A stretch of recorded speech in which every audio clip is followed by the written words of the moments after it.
Okay, so now I want to talk a little bit about the workings of the Supreme Court, and in particular, I want to focus on the cases in which the justices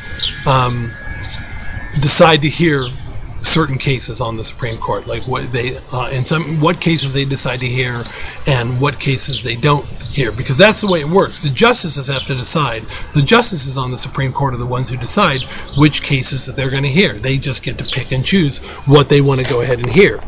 And so the main route that to get your case heard on the Supreme Court is through something called a writ of certiorari. Okay, and I started to spell it out so you can say it, but it's not really necessary. But writ of certiorari. That what happens is let's say you've got a freedom of speech case again, and you're somewhere in the courts, maybe you're in the lower courts, and you think it's a really important case, a real important constitutional case, or maybe you're even in a state court. What you can do is file a writ of certiorari. You essentially ask the court to go ahead and hear your case, right? That's what the whole writ of certiorari is. And what happens is that the justices will get your request, and what they'll do is if they think that your case is an important case to hear, they'll go ahead and they'll send something down to the lower courts and say, hey, can you do me a favor? Can you send the file of your case up to the Supreme Court? We want to take a look at it. Doesn't mean they have to stop working on the case in the lower courts, but the Supreme Court wants to look at the case. They want to see the file. They want to see if this is an important issue and something that the Supreme Court should go ahead and hear. So people request that the Supreme Court hear their cases, and if 4 of the 9 justices look at it and agree, then what they'll do is they'll decide whether they're going to go ahead and look at the case, and they're going to decide whether or not the Supreme Court is going to hear it or not. Right? And it requires 4 of the 9 justices to sort of get it on the docket, to get it so that it's going to be heard. Now, just because a judge goes ahead and agrees to go ahead and have your case be heard, it does not mean that the justices necessarily agree with your case. It doesn't mean they agree with your case. It just means that they think that it's something worthwhile. But I'm less concerned about sort of the intricacies of this as talking about what kind of cases are most likely to be heard. What kind of cases do the courts generally agree to hear? And there are 4 particular kinds that I want to talk about. First, these are the kind of cases that they're more likely to accept.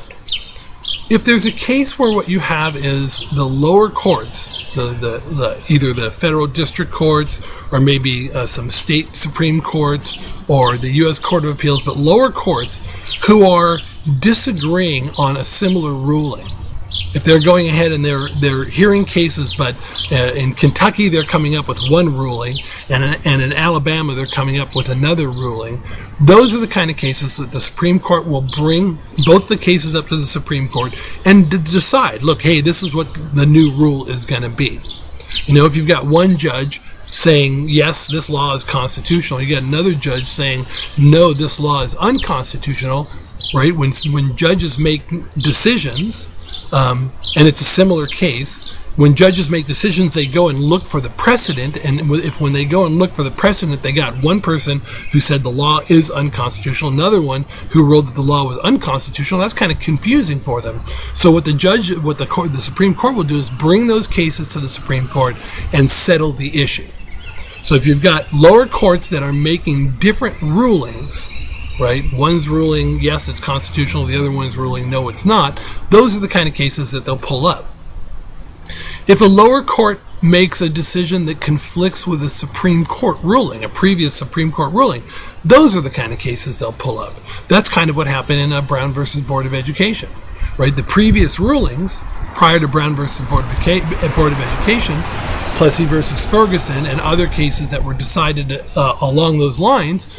Then finally, you got this one in Brown. The lower court said, "We're going to overturn this.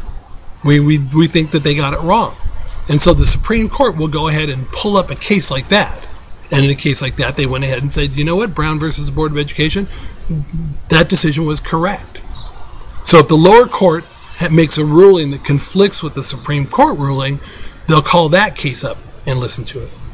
Then if there are cases that just involve questions of broad constitutional significance, if they're just big issues that aren't resolved, that need to be resolved, the issue over the Affordable Care Act, right, whether or not it's constitutional for the government, the federal government, to require people to go ahead and buy health insurance, that's a big constitutional question. If the federal government has the authority to force us to buy a product, where does their power start and stop? How much power do they have? That's a big question. So they're very likely to take cases like that. Although, let me point out that even in those cases, they let those cases start in the lower courts and then waited for them to work their way up to the Supreme Court. So far right now, I think as of right now, there have been 5 different cases, 5 different cases in the lower courts where they've decided on whether or not the Affordable Care Act is constitutional. I think 3 have said it was constitutional, 2 have said it wasn't constitutional. This is exactly the kind of case that the court is going to want to hear, because in that case, the lower courts are disagreeing, and there's a question of constitutional significance as well. So, the last kind of case that they're likely to hear is as, if you look on your notes, it says at the urging of the Solicitor General. Now, the Solicitor General is actually the person who argues the case for the federal government. So when the United States government goes and it's involved in some sort of case, the Solicitor General, or somebody who the Solicitor General selects, is the person who argues, the lawyer essentially, for the United States. And I'm really into politics, right? So I realize I'm a little geeky as far as this goes. But you ought to sit down one time and listen to some of the Supreme Court arguments and listen to some of these Solicitor Generals. These guys are so smart. Because, you get up there and you're going to go ahead and you're going to make your argument in front of the court. Excuse me. I think I just swallowed a bug. You're going to get up there and you're going to make your argument in front of the Supreme Court. You're representing the United States. That's who you are. You are the voice of the United States and the ideas and the arguments. And you got 9 judges sitting up in front of you, Supreme Court justices. So these are some of the best judges in the world, the smartest guys in the world.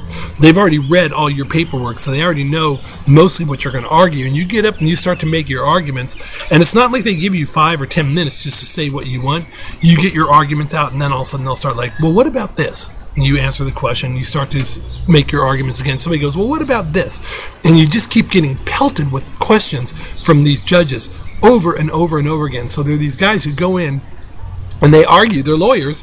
They're going in, they're arguing on behalf of the United States, and they're doing it in front of 9 incredibly smart judges. It's just amazing. But I really like that stuff. I love listening to very smart people disagree with one another. So back to the point, now that I'm done talking about that, if the Solicitor General urges the courts to go ahead and take a case, if the Solicitor General says, we think that this is a really important case, the Supreme Court justices will show a lot of deference, and they'll go ahead and they'll give that due consideration because of the position of the Solicitor General. So those are the 4 cases. When 2 or more courts disagree, so they're making decisions, the lower courts could be on freedom of religion or something, and one court saying some practice is constitutional, another one is saying it's not constitutional. They'll pull it up so they can go ahead and decide once and for all how judges should rule on this. If there's a lower court that's making a ruling that differs with past Supreme Court decisions, they'll pull that up. If there are questions of broad constitutional significance, they'll call that up, and also at the urging of the Solicitor General. This is a good example of a kind of question that I might ask on an exam. Identify the cases that are most likely to be heard by the Supreme Court. Okay, and now I think I'm going to have to go inside because it's getting a little bit too bright and I can hardly see this. Although it's beautiful out here. Hold on, I can't see the... There we go. Okay, I'll see you on Judiciary 07 in 1 second.